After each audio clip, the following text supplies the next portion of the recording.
Welcome back. Well, Tim, just before we went on break, the question would be there for Tim. So what? I mean, we gotta implement it. I mean, if government really wants to do something, they can do it. We've seen that. We've seen how swift they can be with things that are important to the powers that be. But if government could fix the laws of funds at NHIF, which is now estimated at 10% of the fund, and just make sure that people can actually get medical cover when they need it. 500 shillings is not that much. It's not that much, but we already know what that means in a country like ours. If we are losing as much as the president says, 2 billion a day is significant money. So if they borrowed 5 billion shillings from central bank, or rather central bank wrote a dividend to government for 5 billion, you know, in president's words, that's 2 days of theft. So it doesn't really add that much value.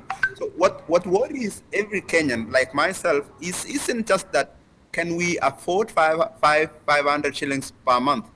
It's that even when we afford that 500 shillings, like George said, will it actually do the work that it's supposed to do? Yes. Or will it be diverted to pay the Chinese loan? I think that's a real fear among people that can even afford to do that. You're already paying NHIF, I'm already paying NHIF, so that's not a big problem for me and you. But then for many people, it had better be that NHIF, losses within NHIF, inside NHIF, and even losses outside NHIF need to be managed. I mean, you have so many fraudulent clinics that have found a way of just doing fake claims, you know, fake doctors, fake receipts, fake prescriptions. And NHIF loses significant money to all this racketeering. And so I think, honestly, that is wrong timing. It's coming at a time when Kenyans are paying a lot much more. I think it's a fantastic idea because we are always a sickness away from financial trouble. You just fall sick today or someone falls sick, you quickly lose all your savings, you lose property, you lose many things. But we are also alive to the fact that in Kenya, we lose significant money to graft and to corruption. And so corruption and graft has to be fixed in equal measure, even as we try to bolster UHC. Pretty much. George, let's move on to the next part of our conversation. Where the British American Tobacco, BAT, Kenya looks like one of the few companies in Kenya that ruled out the effects of the pandemic well to see their profits jump by 42%. Wow. Now the cigarette maker that has accounted for the majority of volumes traded on the Kenyan booze average stock jumped by 22% this year, so its profits after tax climbed to 5.52 billion, rebounding from a 4.9% drop. Now the 3.8 billion in 2019. It now becomes one of the few companies in the country to announce a final dividend payment of 41 shillings per share, bringing the total payout per unit for the year to 45 shillings, a 34.33% jump from 33 shillings and 50 cents per share in 2019. While announcing their profits jump, the company attributed the increase to their higher export sales. Good. So let's look at what their profits have been, and let's look at that as well.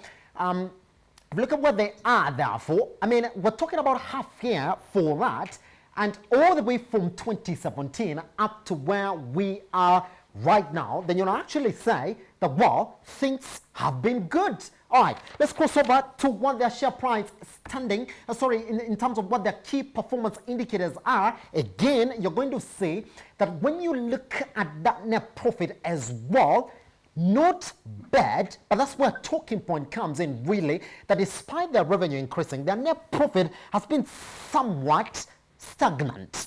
Fine. All right, and looking at what their share price trends, and we have them for you there on what has been the biggest contributors to the trading in 2021. BAT also comes there, but interestingly, theirs has been the highest this year. George, but they have been complaining again that, well, taxation in our industry is on highest.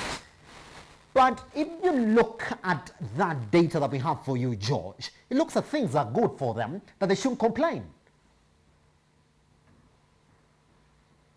Elijah, at the beginning of the pandemic, I think in March, April, when you were having a conversation on how the pandemic was likely to pan out, I told you that there are companies that were likely to make quite some money with the pandemic as opposed to the others. In fact, we talked of Safaricom.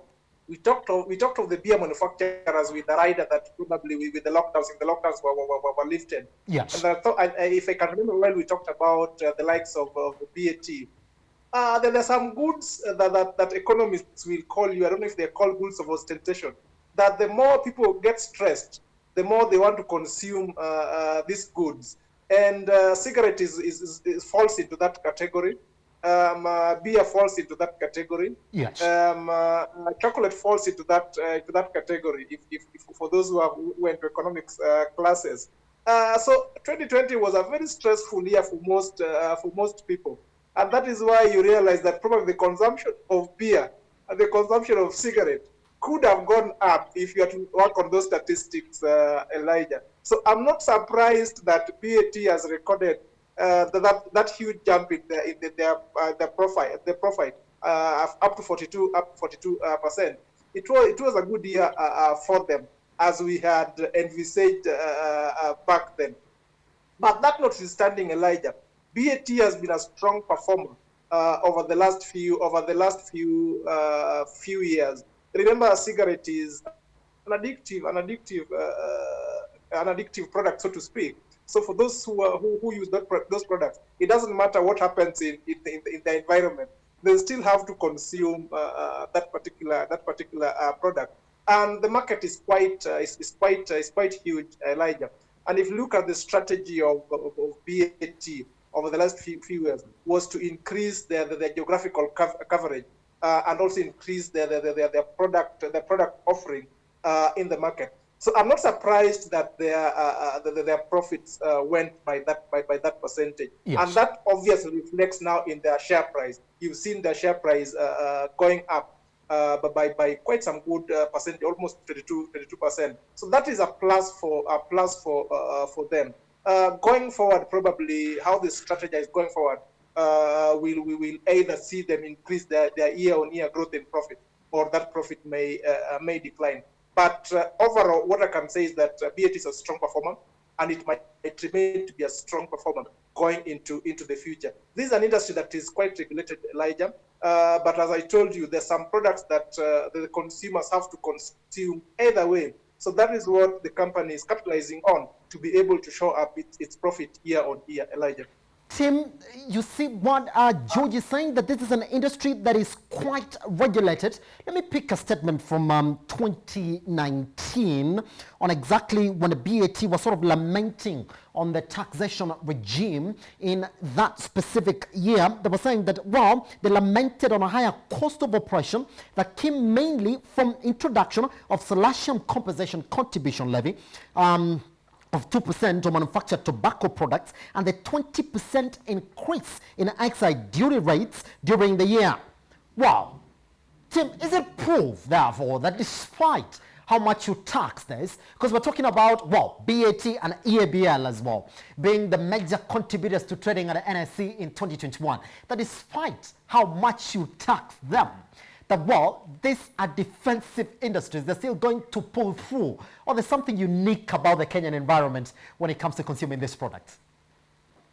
I mean, there is something unique about Kenya. I mean, we smoke more than the region, but we still smoke much less than South Africa. Yes. The average Kenyan smokes 8 to 10 cigarettes a day. That is the equivalent of 3 football fields in a year. Whoa. Okay, so that's like 300 meters of cigarette. Yes. It's a lot of cigarette. So you can now then imagine the impact, the health impact that cigarettes have. And so, George, actually last year volumes went down. Their volumes went down. But what we saw is that they saved money from operations. Yes. So you will see some significant savings in their operations. And then they took advantage of the VAT break. and the tax breaks that happened last year. Remember last year there was corporation tax that went down. Yes. There was VAT that went down. So that was just enough to give them a decent enough revenue. Meaning profit increase. So, I think one of my regrets is not to have bought BAT, because if you bought BAT last year, you probably bought it around 340 shillings per share, and they just paid 45 shillings per share. That's 13% yield. It's more than government bond. It's more than anything. Yes. So what we have seen over time with BAT is that consumption has continued to go down, ironically, and they know that. Consumption of cigarettes has continued to go down. I think partly because there is a bit of competition, there is illicit, but they are still majority leader. This is a company that is 100 years old. They are 50 years at the Nairobi Stock Exchange. They are a company that is going to be here for a while. Yes. But we are beginning to see significant reduction in number of sticks that they sell. I think this year they might have sold around 3.9, 3.8 billion sticks. So roughly, 10 to 15 shillings, you get their revenue being 39 billion. And so what I see them going forward, what I see happening going forward is that they will likely diversify to the low nicotine side. And you saw them the other day introduce a product called Lift, which is supposed to be more cooler, more Generation X, less nicotine. No one even knows that you're smoking nicotine. They're likely to introduce more favor products. But I actually think they should continue to be taxed more. They should continue to be taxed more because as a country, BAT is at that place where they take the benefit, but they don't take the burden. Yes. The number of deaths that are cigarette cost is just phenomenal. And so the average tax in a packet of cigarettes is about 70% or so. Yes. And so while BAT will complain, they are appropriating their gain, but they are not taking the losses. The losses are still being paid by universal health coverage. They are still being paid by other Kenyans. They are still being paid by individuals who are suffering from cigarettes. So I foresee that the excise duty will continue to climb up because government would like to reduce. In fact, the government of Kenya is far behind their target to reduce smoking. The number of Kenyans that are smoking need to go a little bit lower than it is right now, both by WHO standards as well as government. And so I think that BAT is alive to that. So they are internationalizing. They are selling more in Somaliland, more in Horn of Africa, more in Uganda, more in Tanzania. But remember, we are not smoking as many cigarettes as other rich countries like South Africa. So what will most likely happen is that they will diversify to more cooler, potentially lower nicotine flavor of products in order to remain sustainable. Pretty much. George, in just 1 minute, if you may, because we still have one very important discussion to get into. Let's look at what have been the half-year results over that period, George. And if you look at that data that we have for you right now, you're going to say that despite us talking about them pretty much having good results, their revenue is somewhat just about, so I'm talking about the net profit, it's just somewhat sort of stagnant to some level. If you look at their revenues, they're really good, but then when you go to their net profits, that's what the discussion sort of starts. How do we interpret this sort of stagnating revenue vis-a-vis the net profit, vis-a-vis their increasing revenue? Elijah, as my colleague has just put it correctly, last year the tax breaks could have played a very big role in shoring up the performance of BAT. Yes. Of BAT, so to speak. Remember, cigarettes attract very heavy excise duty. It attracts, of course, the VAT as it is, and also the corporation tax. So whenever you have tax breaks in those three line items, then of course the bottom line becomes very healthy, so to speak. As my colleague has just put it, cigarette consumption in our country, especially in Kenya, has been going down or has been stagnating. But the other economies, where cigarette smoking has been going up, especially in the southern part of Africa and in the Horn of Africa. And remember, one of BAT's strategies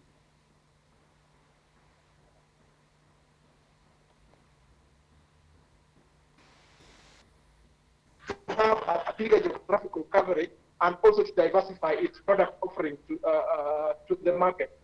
Initially, remember, BAT was struggling at that time when they were not able to meet their operating cost. But that has changed, so to speak. So I presume that in the next 1 or 2 years, the revenues will go up, maybe by not a very big percentile, but the revenues will start going up as they increase their product offering and also their geographical coverage. So I still foresee BAT being a strong performer in the Nairobi Stock Exchange and even in the region. They had a problem with their raw materials initially, but this has been cured by them venturing into Uganda, Zimbabwe, and Southern African countries to be able to get more tobacco farmers doing tobacco. So in a nutshell, I think BAT with the strategy that they're implementing, the revenues are likely to increase, maybe not by the same percentage that they've been increasing, but they're likely to increase in the near future, that is 2, 3, or 4 years. 2021 profits might be lower than what they reported in 2020 because the taxes have now come into the taxes have now come back to where they are. But I still see them reporting good profits in 2021, Elijah. Pretty much, gentlemen. Let's introduce the last topic like this. Because of time, we do know there's something in the works in the government called the diesel fuel price subsidy. Under the name, the diesel levy. Good. Under that now, what we do know is that up to now, it's been delayed as of 16th of February for the next 21 days. Meaning that it's not been passed into law. Fine. So it's saying that, well, when international prices cross 5,420 shillings and 50 cents a barrel, then the government kicks in with this hedge fund that is supposed to see motorists charged 5 shillings and 40 cents a litre. But now we have to wait. Let's therefore look at exactly what have been the average petroleum taxes that the government has been getting in that area. And we can see there's an increase as well. Average retail prices of selected premium petrols as well. Now we do know that they are on their highest this year as well, which therefore makes me bring in Tim. Tim, shortly, if you may. It is a subsidy. But then you're supposed to contribute for it and wait for when international prices are very high, like right now, and then it kicks in. But then it's been delayed. What's your feeling about this levy? Simba, it's the same thing. If you are a retiree in public service, you are entitled to your pension right after you finish. But sometimes you receive it 2 years later or 3 years later because government is actually really in dire cash stress. Yes. So I foresee that while Kenyans are entitled to the 10 billion fund that was set up in 1991 to protect them against oil prices rising up above $50 per barrel, that will likely not happen for a couple of months. And I am sure they will use the excuse of, we need to operationalize the fund, we need to set up a team, we need to set up rules. But the real reason is very simple. That 10 billion is required elsewhere in the exchequer. If you picture that there is no CDF that has been sent this year to any constituency, you know that things are really thick. If you realize that less than 50% of money that should go to counties has never been sent to counties. So of course, the last thing they will ever do is to give a subsidy to people that can afford to pay, because if you have a car, you can afford to pay for fuel.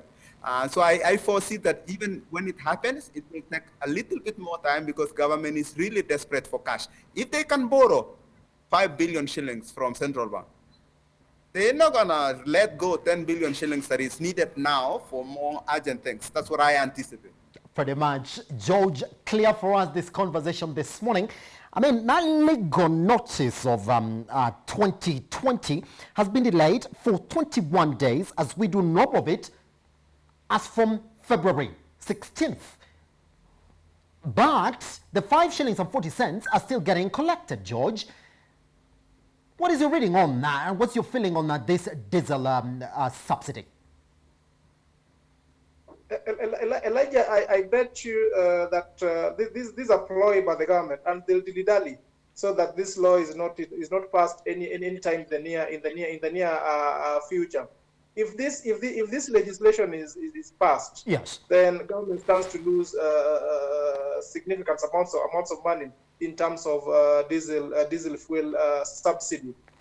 So the government will find a way of dilly-dallying the whole thing so that this is not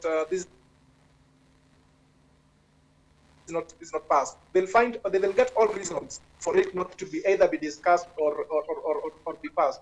Fuel is one of the heavily taxed products in Kenya, and any percentage increase or reduction in the tax on fuel has a very huge impact on the amount of money that the government collects from that tax bracket. Remember, fuel is utilized by almost every citizen in this country. If not in transport, then in manufacturing. Every citizen has a tax that they pay for fuel. So any slight increase or decrease in the taxation of fuel has a direct impact on what the government eventually collects from these taxes. So I bet you that the government will not in the near future allow this legislation to be discussed or be passed if you are to safeguard the revenues that it has. But that notwithstanding, I think this is a very important list that needs to be passed. Remember, on the one hand, we want to collect as much revenue as we can from the government, but this revenue can only come from organizations that are making profit. So if companies in the ecosystem are not making money, then you're not likely to collect revenues from them. So it is a catch-22 for the government. Either you allow this legislation to pass so that companies can record more profits, because if this subsidy is given, then most companies' operating costs or manufacturing costs will go down, and therefore they'll report better